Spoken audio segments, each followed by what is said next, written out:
Welcome to Spoken Reviews, home of the Spoken Reviews. Today we'll be doing a 240-mile trip to Houston from the DFW and the 4680 Model Y.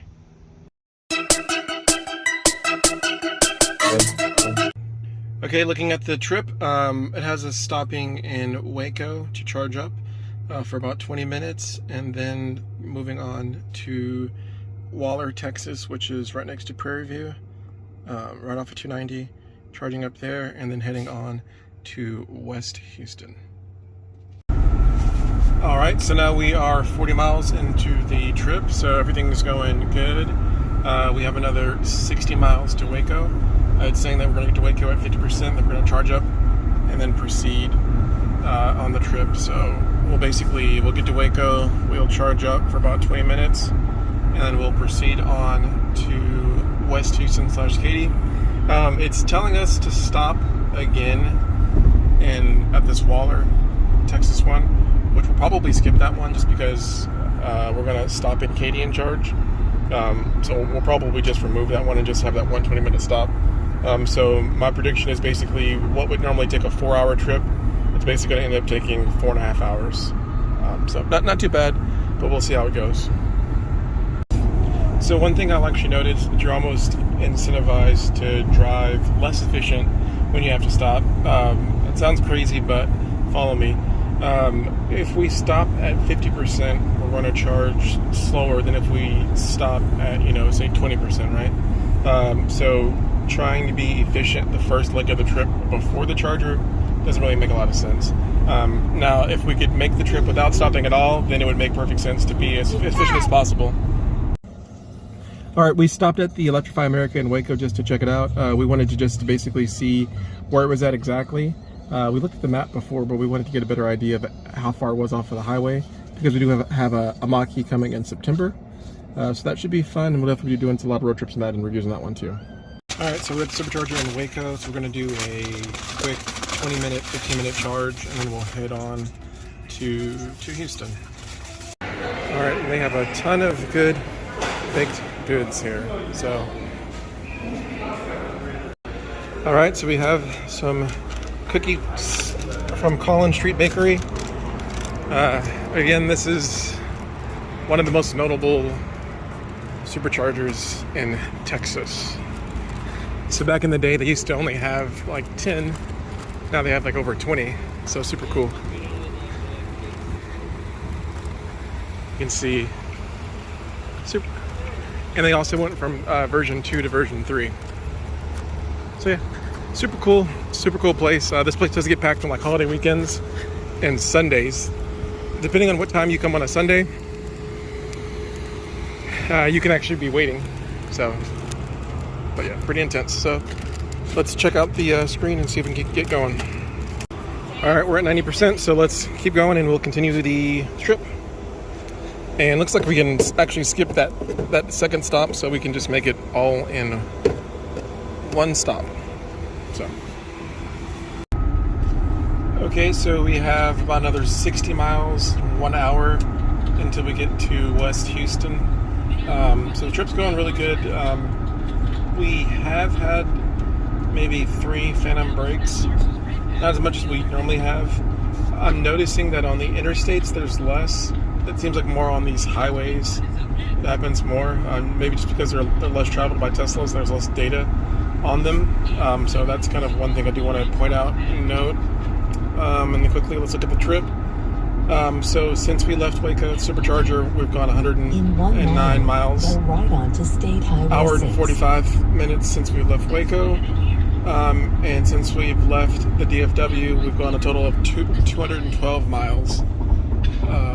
Averaging 307 watts per mile. So pretty good efficiency. Definitely done better on the efficiency, but we've been, moving pretty briskly and just kind of enjoying the trip.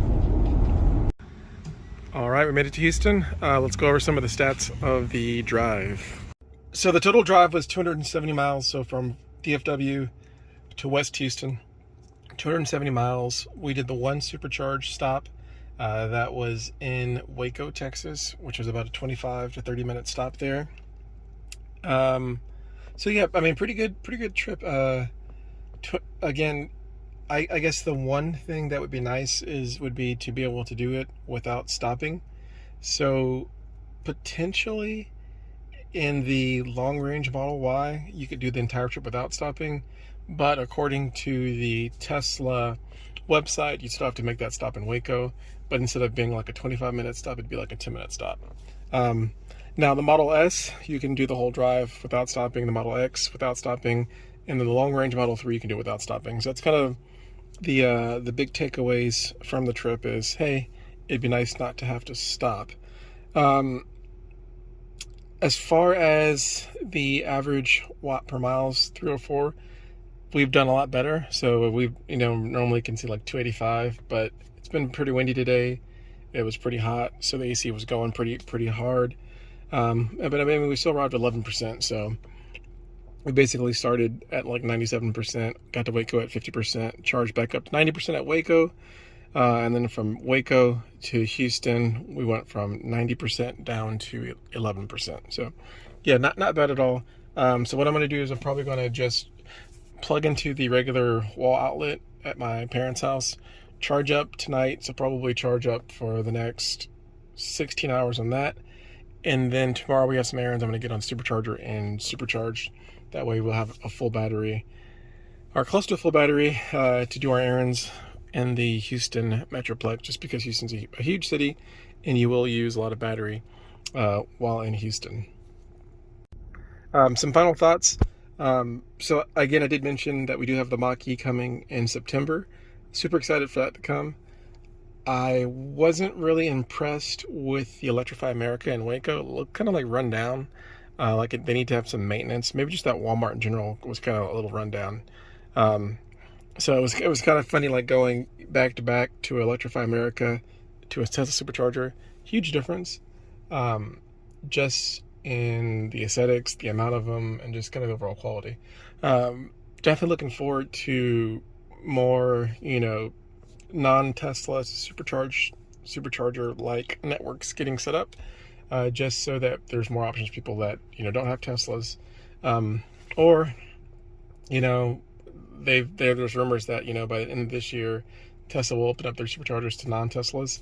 So I mean potentially if we could double the amount of Tesla superchargers out there, then maybe it wouldn't be such a big deal. But it would kind of suck if you only had a Tesla and then you got there and it was like full of non-Teslas. So I could kind of see it both ways. But I did see that Tesla did apply for that big government grant to be able to get into some of that money in this last budget bill or whatever. So yeah, should be quite interesting. But overall, really loving the Model Y. Standard range 4680. It's performing absolutely fantastic. No issues. It gets the job done.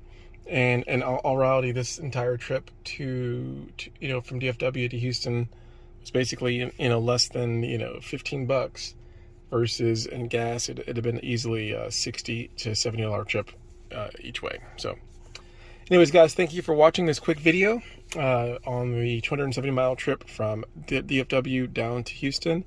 Really enjoying the car. Electrify America, you definitely have work to do. So once we do get the Mach-E, I'm not sure if the Mach-E is going to go on mini road trips. We'll probably try a couple in the Mach-E once we get it, but the Mach-E might primarily be a DFW vehicle, while the Tesla is our main road trip vehicle until the non-Tesla networks get built up. Anyways, guys, thank you for watching this quick video. Hopefully you liked it. If you did, hit the thumbs up for me. If you have any questions, comments, leave them below. If you want to see more videos like this, sub to the channel. Thanks a lot, and have a great day.